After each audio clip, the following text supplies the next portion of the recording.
Hello friends, welcome to the new episode of my channel. আমি অরিত্র। তো actually এবছর আমি টপ 10 বাংলা ফিল্মের কোনো লিস্ট বানাচ্ছি না, তবে এবছর কিন্তু খুব ভালো ভালো কন্টেন্ট ড্রিভেন কিছু ছবি বেরিয়েছে এবং যেগুলো তার মধ্যে যেগুলো আমি দেখতে পেরেছি সেগুলো রিভিউ করেছি, যেগুলো দেখতে পাইনি যেরকম রাশের মতো ছবি। রাশ খুব ভালো ছবি হয়েছে, বাট সেই সময় আমার দেখা হয়নি, রিভিউ করা হয়নি। ডি ফ্রিজ ছবিটা আমি পরবর্তীকালে দেখে রিভিউ করেছিলাম, আমি যে মুহূর্তে রিলিজ করেছিল সঙ্গে সঙ্গে দেখতে পারিনি, একটু লেট হয়ে গেছিলো আমার। তো এরকম কিছু ছবি আমার মিসও হয়ে গেছে।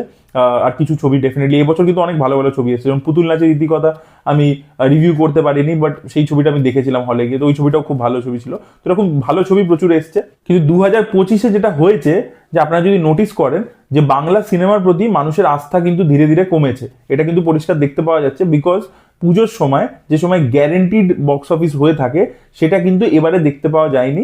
তো তার মানে দর্শক কোথাও গিয়ে বাংলা সিনেমা থেকে যে বিমুখ হচ্ছে, এবং যে মানে হলিডে উইন্ডো দুটো ছিল যেগুলোতে একদম অ্যাশিওর্ড বক্স অফিস আসতো, মানে ক্রিসমাস আর পুজো, এই দুটো কিন্তু খুব একটা ভালো সিগন্যাল দিচ্ছে না। কারণ পুজোতে এবারে খুব একটা ভালো রেসপন্স আমরা দেখতে পাইনি বক্স অফিসে। আর অন্যদিকে ক্রিসমাসেও যদি দেখেন, এখানেও কিন্তু পার্টিকুলারলি কিছু ছবি কিন্তু একেবারেই সেরকম নাম্বার জেনারেট করতে পারছে না এখনো অব্দি দাঁড়িয়ে। সেরকম কিন্তু খুব এক্সট্রাঅর্ডিনারি যে পারফরমেন্স, যেরকম আমরা আগে কিছু বছর 2022 ইত্যাদিতে দেখেছি, সেরকম একদম এক্সট্রাঅর্ডিনারি লেভেলে গিয়ে পারফরমেন্স কিন্তু দেখাতে পারছে না। ঠিক আছে, আর কিছু ছবি তো একেবারেই সেরকম ভালো নাম্বার আনতে পারেনি। তো সেই জিনিসটা রিফ্লেক্ট হচ্ছে যে ক্রিসমাসেও কিন্তু দর্শক যে মারাত্মক লেভেলে গিয়ে বাংলা ছবি দেখছে সেটা কিন্তু নয়। এখনো কিন্তু আমরা দেখছি রিপিটে লোকে ধুরন্ধর দেখছে, কিন্তু মানে ধুরন্ধর নিজের 4th উইকে পৌঁছে যাওয়ার পরবর্তীতেও কিন্তু সেটা কিন্তু ফুটফল কিন্তু আমরা দেখতে পাচ্ছি এখানে। তো এইটা তো একটা দিক যে মানে দর্শক বিমুখ হচ্ছে বাংলা সিনেমার থেকে, এবং সেটার কারণ কিন্তু যে এই বছর আমরা সব থেকে বেশি দেখতে পেয়েছি হচ্ছে যে পিআর ড্রিভেন জিনিসপত্র আমরা প্রচন্ড বেশি দেখতে পেয়েছি, এবং সেটার ব্যাকফায়ারও আমরা দেখতে পেয়েছি। ছবিকে যেভাবে প্রমোট করা হয়েছে, যে জিনিসপত্র প্রমিস করা হয়েছে, পরবর্তীকালে দর্শক হলে গিয়ে সেই জিনিসটা পায়নি।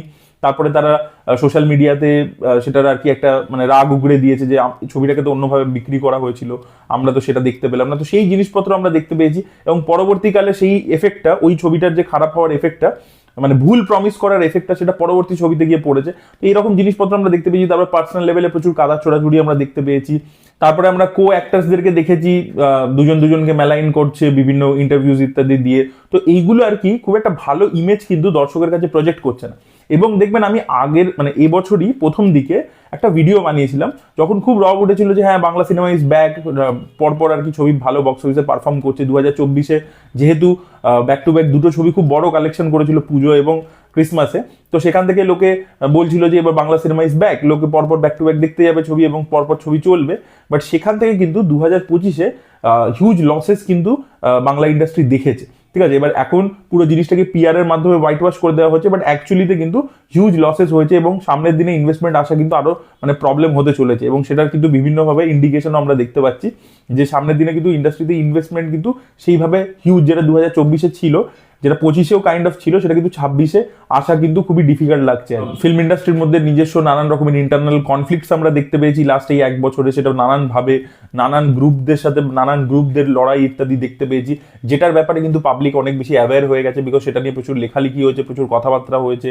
তো সেইটা নিয়ে না লোকে বুঝে গেছে যে বেঙ্গলি ফিল্ম ইন্ডাস্ট্রি প্রচন্ড বেশি পলিটিক্যালি ইনক্লাইন্ড, এবং দ্বিতীয় হচ্ছে কি যে এখানে প্রচন্ড বেশি একটা গোষ্ঠী দ্বন্দ্ব চলছে আর কি। তো সেই ব্যাপারটা কিন্তু পাবলিক বুঝে গেছে, এবং সেখান থেকে কিন্তু সেটার এফেক্টটা খুব একটা ভালো হচ্ছে না, মানে পাবলিক এটাকে খুব ভালো চোখে দেখছে না আর কি। লাস্ট ইয়ার কি ছিল যে আরজি করে যখন ঘটনা ঘটেছিল, তখন বাংলা ফিল্ম ইন্ডাস্ট্রিকে প্রচুর ব্যাশ করা হয়েছিল, সাধারণ পাবলিক করেছিল, বাট সেটা রিফ্লেকশন বক্স অফিসে আমরা দেখতে পাইনি সেইভাবে। বাট এবছর কিন্তু বক্স অফিসে বিভিন্ন টাইমে কিন্তু বিভিন্ন সিগন্যালস আমরা দেখতে পেয়েছি, যেটা থেকে বোঝা যাচ্ছে কিন্তু যে এবছর কিন্তু খুব একটা ভালো জিনিস হবে না। যে যে ব্যাপারগুলো ছিল যে খুব ফর্মুলা কেন্দ্রিক ছবি, যে এই প্রোডাকশন হাউস অমুক জনরার ছবি করলেই সেটা ওয়ার্ক করে যাবে, সেই ব্যাপারটা আমরা এবারে হতে দেখলাম না। তারপরে ধরুন পুজোর সময় বাজে ছবি বানিয়ে নিয়ে আসবো, অথচ সেটা হিট হয়ে যাবে, সেই জিনিসও আমরা হতে দেখলাম না। তো সেই জিনিসপত্রগুলো কিন্তু বিভিন্ন সিগন্যাল দিচ্ছে কিন্তু অডিয়েন্স অলরেডি, যে ভাই এবার কিন্তু কন্টেন্টে লেভেল আপ করো, না হলে কিন্তু গন্ডগোল হবে। এবং আরো একটা ব্যাপার হচ্ছে যে 2026-টা কিন্তু আরো বেশি ডেট্রিমেন্টাল হতে চলেছে বাংলা ইন্ডাস্ট্রির জন্য। তার কারণ হচ্ছে যে 2025-এ কিন্তু আপনি যদি দেখেন বড় ছবি অ্যাজ ছিল না, এবং বড় ছবি যেগুলো ছিল মানে ধরুন ওয়ার 2 সেটা ট্যাঙ্ক করে গেছে। এবার আমরা প্রত্যেকে জানি, এটা কেউ মানুক চায় না মানুক, যে বড় হিন্দি ছবি থাকলেই তখন কিন্তু চাপ সৃষ্টি হয়ে যায় বাংলা ছবির জন্য, বড় হিন্দি ছবি বা সাউথের ছবি। এবং 2026-টা যদি আপনারা দেখেন, পুরো ক্যালেন্ডারটা যদি দেখেন, সব বড় বড় হিন্দি ছবি, বড় বড় সাউথের ছবি রয়েছে।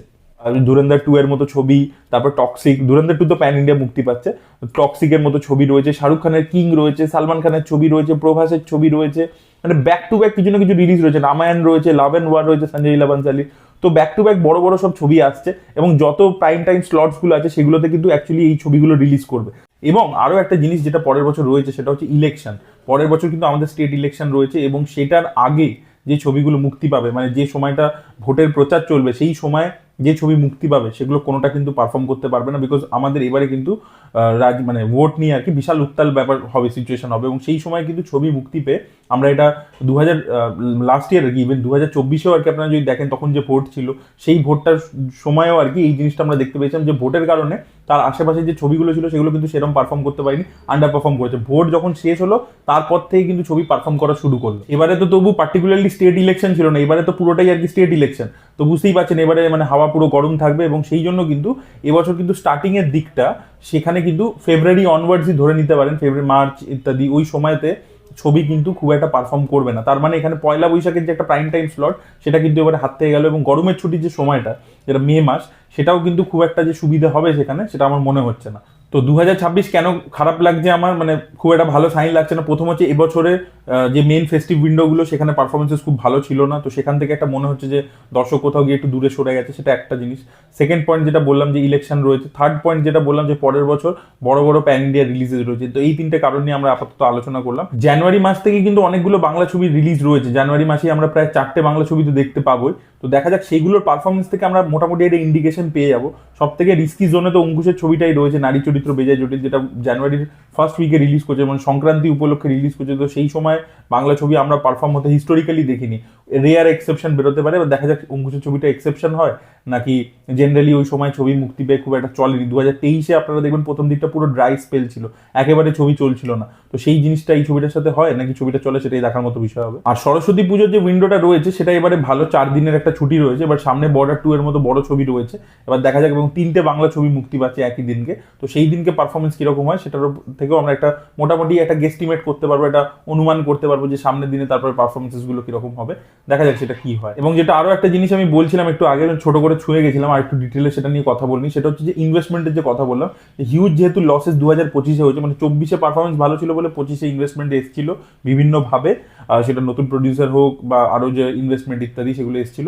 বাট 2025-এ যে মানে পারফরমেন্স যতটা লসেস হয়েছে, যা খারাপ পারফরমেন্স দেখি যে ছবিগুলো, সেইটা অনুযায়ী 2026-এ কিন্তু সেইভাবে ইনভেস্টমেন্ট আসবে না। আর অন্যদিকে স্যাটেলাইট মার্কেটের অবস্থাও কিন্তু খুব একটা যে খুব ভালো ভালো প্রাইসেস পেয়ে যাচ্ছে সেটা কিন্তু হচ্ছে না। এবং তাই জন্য আপনারা যদি দেখেন প্রচুর আমরা ছবি এখনো সেগুলোকে স্যাটেলাইটে দেখতে পাচ্ছি না, তো সেই জিনিসপত্রও আমরা হতে দেখছি আর কি। তো এই প্রবলেমসগুলো মানে রয়েছে আর কি বাংলা সিনেমার সামনে, এবং 2026টা আর কি খুবই প্রবলেমেটিক হতে চলেছে বাংলা ছবির জন্য। বটম লাইন কিন্তু একটাই, সেটা হচ্ছে ভালো কন্টেন্ট বানাতে হবে, ভালো ছবি বানাতে হবে। যেসব ডিরেক্টররা ভালো ছবি বানাতো তারা এই যে রেসটা যেটা 2025-এ আমরা দেখতে পেয়েছি, একটা বিশাল মানে রেস চলছিল, একটা র্যাট রেস, সেই র্যাট রেসে নেমে তারা কোথাও গিয়ে তাদের অরিজিনালিটি, তাদের যে সিনেমা বানানোর যে প্যাশন সেটা কোথাও গিয়ে কমে যাচ্ছে, সেই জিনিসপত্র আমরা দেখতে পাচ্ছি। তো সেইটা কোথাও গিয়ে মেনটেন করতে হবে, ভালো গল্প বলতে হবে, তাহলে কিন্তু দর্শক আবার হলে ফিরত আসবে। তাদেরকে গিমিক দিয়ে তাদেরকে আনা যাবে না। যদি দেখেন বাংলা ইন্ডাস্ট্রিতে এখন যেভাবে কন্টেন্ট তৈরি হচ্ছে সেগুলো সবই হচ্ছে কিছুভাবে কন্ট্রোভার্সি ক্রিয়েট করে দেবো, কিছু একটা করে দেবো, পিআর ড্রিভেন জিনিসপত্র করবো, সেটাকে মাথায় রেখেই করা হচ্ছে। সে ছবির বিষয়বস্তু হোক, তার ডায়লগ হোক, যে যাতে একটা কন্ট্রোভার্সি ক্রিয়েট হয়, যাতে একটা টকিং পয়েন্ট হয়। কাস্টিং এমনভাবে করা হচ্ছে যে আচ্ছা অ্যাক্টরদের কোনো অন্যরকম আলাদা ইকুয়েশন আছে কিনা ছবির বাইরে, তো সেইটা অনুযায়ী আর কি কাস্টিং করা হচ্ছে। এই জিনিসপত্র সবের মধ্যে একটা গিমিক ফ্যাক্টর রাখবার চেষ্টা করছে মেকার্সরা, কিন্তু এটা খুব একটা মানে ভালোভাবে ওয়েল রিসিভড হচ্ছে না দর্শকের কাছে। তো আশা করবো সামনের দিনে তারা কন্টেন্টে মন দেবে আর কি, মনোযোগী হবে যে ভাই আমি সিনেমাটাকে বেটার বানাতে হবে। সেই দিকে না গেলে কিন্তু সামনের দিনে খুব একটা ভালো মানে আমি তো দেখতে পাচ্ছি না অ্যাটলিস্ট। এবার দেখা যাক, হতে পারে যে আমি যেটা অ্যাজিউম করছি সেটা হলো না 2026 বাংলা ছবির জন্য খুব ভালো হলো, সেটাও হতে পারে। তো আপনাদের কি ওপিনিয়ন, আপনাদের কি মনে হচ্ছে 2026-এ কি হবে, বক্স অফিসে কি পরিস্থিতি হবে বাংলা সিনেমার, আর কি আমরা এবছর অনেক কিছু দেখতে পেয়েছি, বিভিন্ন রকমের জিনিসপত্র যেগুলো আমরা অল্প অল্প করে ছুঁয়ে গেলাম ভিডিওর মধ্যে। তো আপনাদের কি মনে হয় 2026-এ এটা আরো নেক্সট লেভেলে গিয়ে হবে, এই কাদা ছড়াছড়ি বলুন বা যা যা প্রবলেমস ইত্যাদি সেগুলো কি আরো 2026-এ আরো বেশি করে বাড়বে, নাকি 2026টা স্মুথ যাবে? অবশ্যই কমেন্টে লিখে জানাবেন। Thank you so much, by.